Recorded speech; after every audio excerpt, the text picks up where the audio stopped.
থোকায় থোকায় ঝুলছে রসালো লিচু। ব্রাহ্মণবাড়িয়ার প্রায় ১২০০ বাগান এখন লিচুর কাঁচা পাকা রঙে রঙিন। ২০০১ সাল থেকে জেলায় বাণিজ্যিকভাবে লিচুর আবাদ শুরু হয়। চলতি মৌসুমে জেলার বিজয়নগর, আখাউড়া ও কসবা উপজেলা সহ বিভিন্ন এলাকায় ৫৬৮ হেক্টর জমিতে লিচুর আবাদ হয়েছে।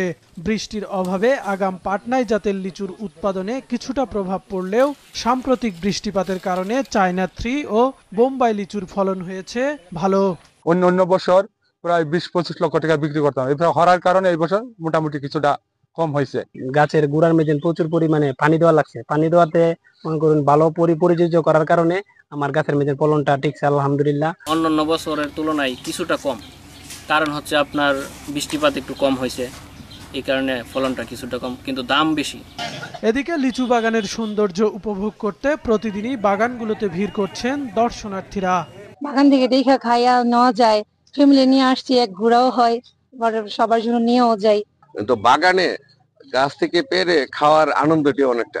আমরা থেকে ৩০০-৩৫০ টাকা প্রতি শো হিসাবে নিতেছে, আমরা নিজেরা পাইরা নিজেরা এগুইনা লইতেছি।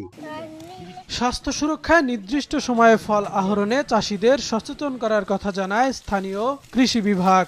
একটানা বৃষ্টিপাত কম হয়েছে, বৃষ্টিপাত হয় নাই, ওই সময়টাতে আমরা লিচু চাষিদেরকে তালিকাবদ্ধ করে রিং পদ্ধতিতে সেচ এবং সার যে ম্যানেজমেন্ট সেটা আমরা করেছি, যার ফলশ্রুতিতে রিং পদ্ধতিতে সেচ দিলে এখানে পানি এবং সারের অপচয় দুইটাই কম হয়। নিরাপদ যে সময়কাল, তারপরে তারা যাতে লিচু হারভেস্ট করে এবং অপরিপক্ষ লিচু যেন তারা হারভেস্ট না করে, সেজন্য আমাদের উপসর্গের কৃষি বিস্তারগণ নিয়মিতভাবে বাগান পরিদর্শন করছেন এবং কৃষকদেরকে পরামর্শ দিয়ে যাচ্ছেন। চলতি মৌসুমে জেলায় লিচু উৎপাদনের লক্ষ্যমাত্রা ধরা হয়েছে প্রায় ২৯০০ মেট্রিক টন, যার বাজার মূল্য ৭০ কোটি টাকা। মাছরাঙা নিউজ ডেস্ক।